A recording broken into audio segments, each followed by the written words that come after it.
Hello everybody and welcome back to the channel, and if you're new here, you're really welcome. I'm Jane and my husband Mike is behind the camera. We're British, early retirees, debt and mortgage free, and living a thrifty, frugal and money saving life on a super tight budget here in Brittany in northwest France. And every Wednesday we open our home and invite you in for a mid-week money chat. Let's take a look at today's topic.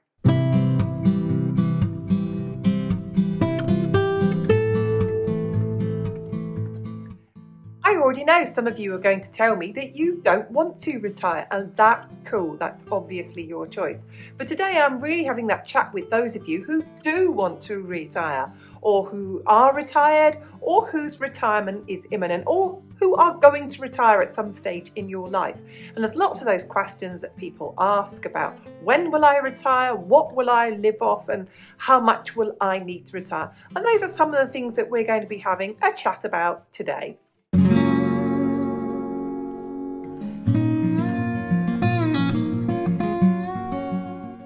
The first thing that we all had to do, and we had to do this, and you will have done this, or you will have to do this, is every single country has a method in which you can save for retirement. Every country that I did my research for, whether it was America or Canada or here in France or the UK, had some method or mechanism in which you could save, to which there was a tax advantage. There's all different types of methods, and it is your responsibility alone to find out what they are. You need to find out whether you can save into a work-based pension, or whether you need to do that in a private savings schemes wherever you live. So there's the first thing that we had to do, that Mike and I had to do, that many of you have done as well, or many of you will be doing, is to do your research and do it well into ways and means that you need to be saving for your retirement.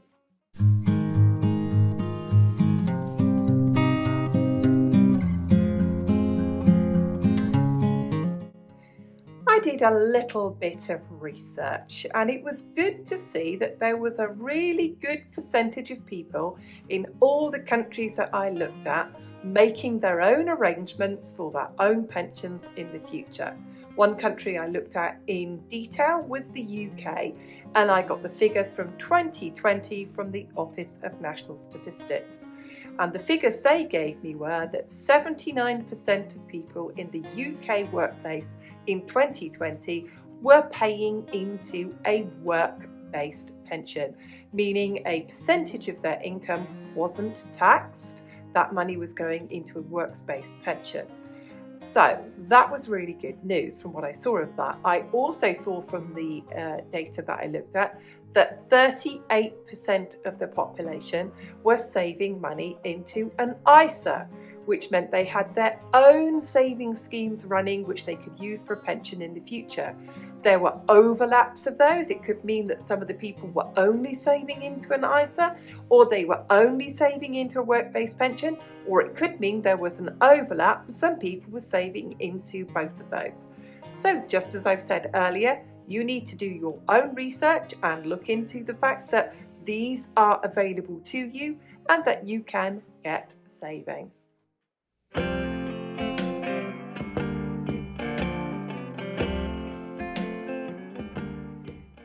So we already know that there are currently lots of people in lots of countries making their own arrangements right now. We also know there are many people coming up to retirement and in retirement right now who have no private savings or no private investments or no private pensions at all. We're not here to judge any of those people. We know there is a million different reasons of why people can save and why people can't.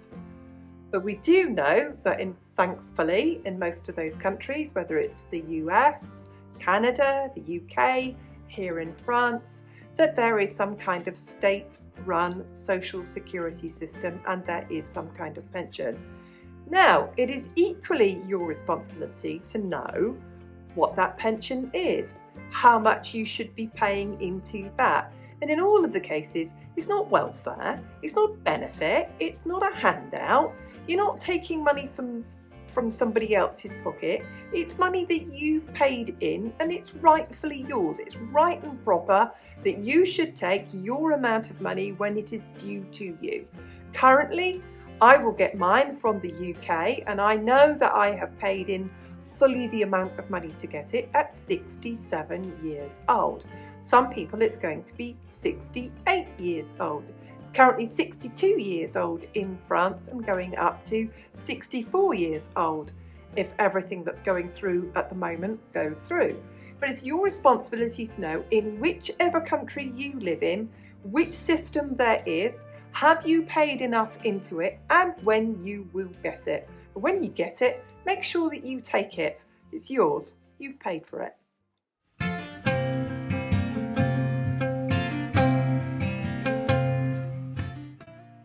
The question that we asked frequently when we were preparing for retirement, that you probably asked as well, is how much money will I need to live off when I've retired? How will I know I've paid enough into my pension or into my savings? And here is the answer that none of us want, and that's we don't know. Now, when my parents were planning for their retirement, they had no idea that they would be adding in the cost of the internet into their bills in 25 years into the future. They didn't know. I don't know what I'm going to be paying for when I'm in my late 80s. I don't even know if I'm going to be alive in my late 80s. I cannot prepare for that. But all I know is that my parents did the best they could to put as much as they could aside for retirement. All I know is that Mike and I put as much as we could into our pensions. There was an amount that was allowed, that was tax-free to put into our pensions.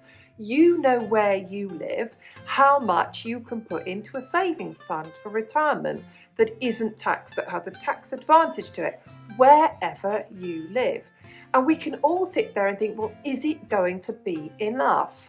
I think what we can all say, unless we're extraordinarily wealthy, is it probably isn't going to be enough, but we will find a way of making it work when we get there. I know currently, for example, that my parents are feeling a real pinch with the cost of food, for example, or the cost of energy bills. There isn't any way that they could have prepared for that 25 years in the past when they were still working. So we cannot prepare for everything. We cannot think, well, what's going to happen if?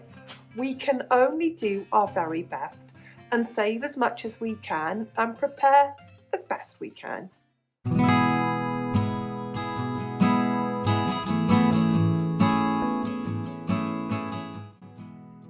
Now, we mentioned the percentage of people who have no private pension. We mentioned the people who have no private savings at all. And I think we do need to mention there will be in there a small percentage of people who could have saved, who would have saved, or who should have saved or could have saved, but they didn't. And I think it is important to mention them and where their money went.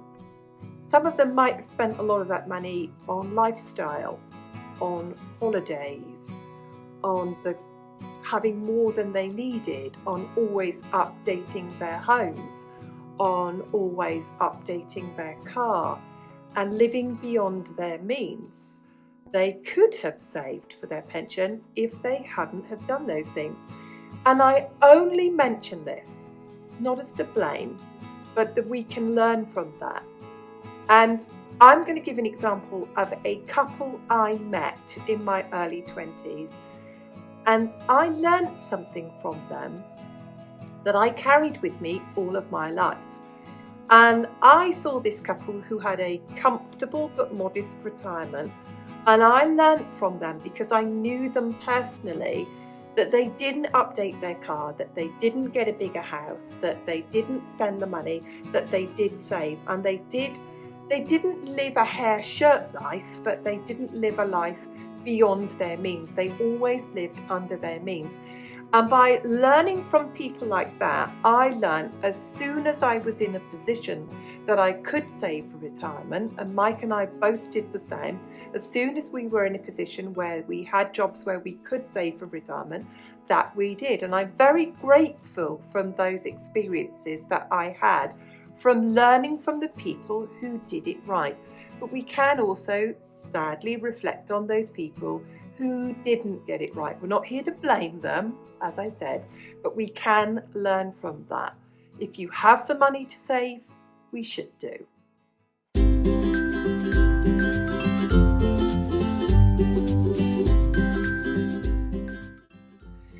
So what if you're coming up to retirement? What kind of steps can you take? Even if it's going to be a budget retirement, what steps can you take? The first one is to be debt-free. And sometimes people don't realise that what they actually have is debt. They say, I don't have any debt except for a home loan and car payments. That's debt. Any money that is going out on a monthly basis, that's debt. If it's not going to your savings, it's debt. Even a mortgage, it's debt. So anything that you can do to clear those monthly payments, to stop paying out on car payments, to pay it off, anything that you can do to eradicate that debt is going to put you in a better position. If you are debt and mortgage free, even if you have a low amount of money to live off in your retirement, it will be easier for you. The second thing you can do, if you are heading towards retirement and you are debt and mortgage free, is to do things to look after your home. Now, something that Mike and I did in the past to stay out of debt, to make sure our house was of a good standard. For example, with a bathroom, if things needed to be replaced, we would do something one at a time. We would get a plumber out and replace the toilet. We would get a plumber out and replace the shower. We would get a plumber out and replace the vanity unit, the sink unit, one thing at a time. We replaced windows in our home, one window or one door at a time. We saved up for it, we had it done. We saved up for it, we had it done. We would do things like put new carpet in one bedroom at a time.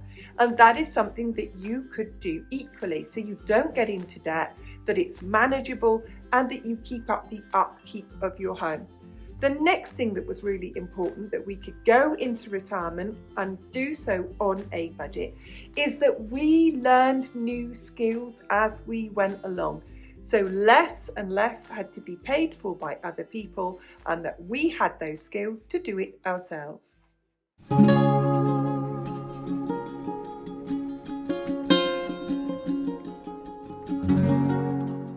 You know me, I do like to be reflective. And here's a point.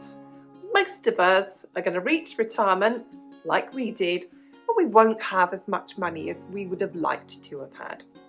But the truth being, those of us in those circumstances have lived our entire lives without as much money as we would have liked to have had. And we made it work. We made it work when we were still in employment, and we make it work when we are in retirement. And the next part of the video is where I'm going to share with you all the ways that people who live on a budget, on a super tight budget in retirement, do make it work.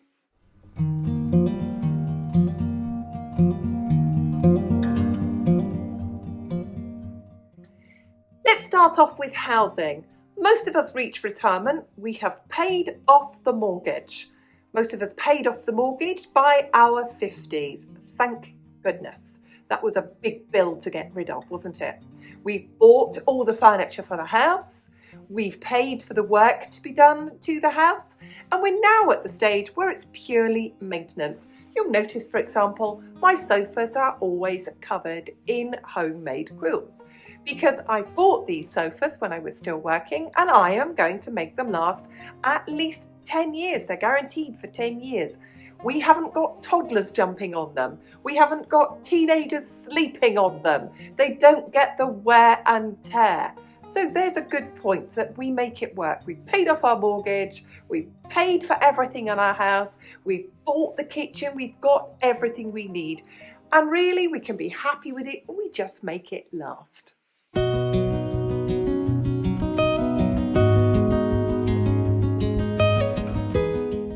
So of like I said in my reflection, if you're living off a tight budget now in retirement, you've probably lived off a tight budget for a very long time. And Mike and I have been together for 27 years, and that's 27 years of living off a budget of a tight amount of money and making it work. So we've really practiced, aren't we, at this stage? We live off that written budget every single month. We put our money aside for our sinking funds. We're still putting money aside every single month into long-term savings. If you have pensions like ours, where a certain amount of money comes to us each month. So there you go. It'll be not a shock to you, will it? It's not a shock to us that we're living off a budget, and it's a written budget. And if written budgets are new to you, you as a retired person have got plenty of time to work on them and get them right.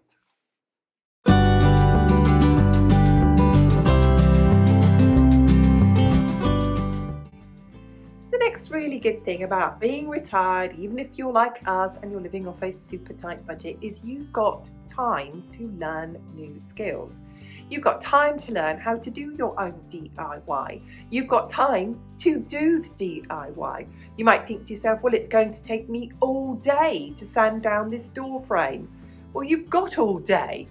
You might say to yourself, well, it takes me all day to clean the windows. Again, you've got all day. You've got all day to learn to do new things, all day to learn to read about things and learn new skills.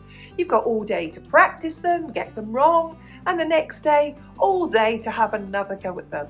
So there you go. It's not such a bad thing being on a budget, is it? If you've got plenty of time to learn to do all those things that maybe in the past you've paid other people to do.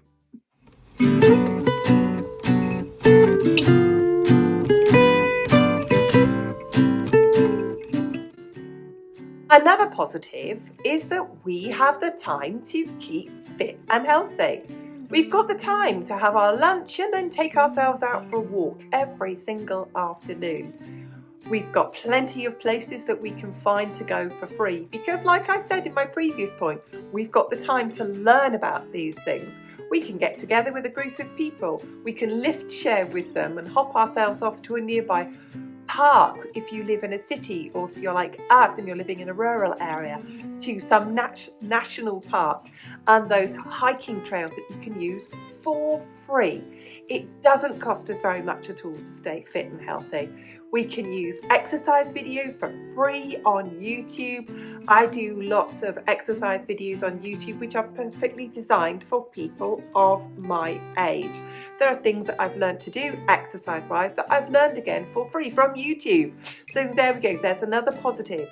Things that don't cost much money at all that you can do for free, and one of them is keeping fit and healthy.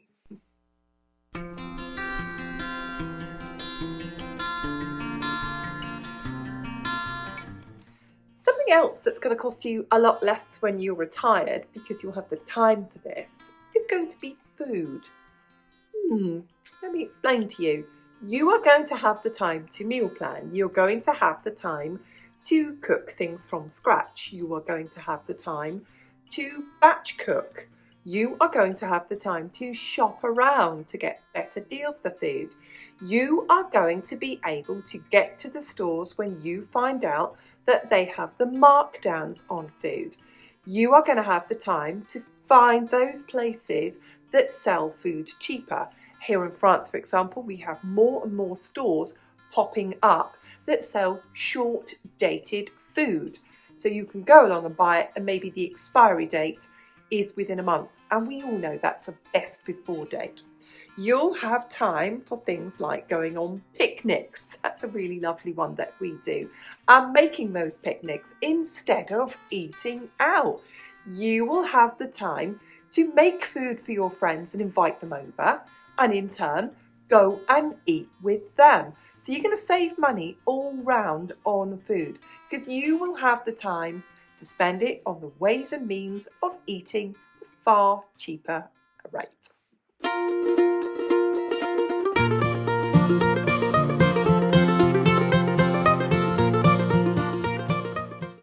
When you're retired, you will not need so much money for transport when we were working, we had a 40-mile-a-day commute, 20 miles there, 20 miles back. And we used to have to pay for parking when we got to work as well. So add in those costs. It was £6 a day just to park the car to go to work. So those are things that we no longer have to pay for. We don't wear out the car so much. We're not paying for the car fuel. That's something we're not doing. We're not putting wear and tear on the car. We're not getting through tyres. We don't need to service the car so much. We don't get through so much oil in the car. Just all of those things are things that you will not need to pay so much for when you are retired. So there you go. Something else that you don't have to worry for is you will be paying a lot less money for transport.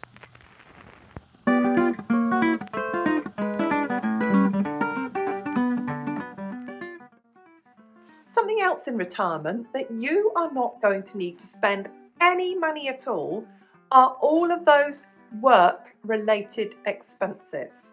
So let's think about it. You needed to have a certain wardrobe and clothing standard for work. I needed to be wearing makeup when I was at work to have a professional appearance. I needed to have my hair coloured and cut on a regular basis. And then when I got to work, there were always things that I needed to do my job that I had to pay a bit of money for here and there. And then there's all those other little bits and pieces at work, the work due. Somebody's retiring, somebody's having a baby, something that you have to pay for. And all of those work expenses go. So all of those things that you might be paying for now, all of those things, don't worry about those, because you're certainly not going to be paying for any of those when you're retired, even if you're like us and you live in a super tight budget.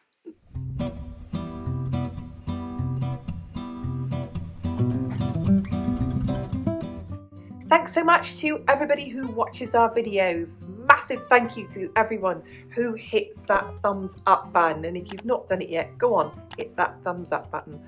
Thank you to all subscribers, old and new. And that just leaves me to say, we'll see you again soon. Bye.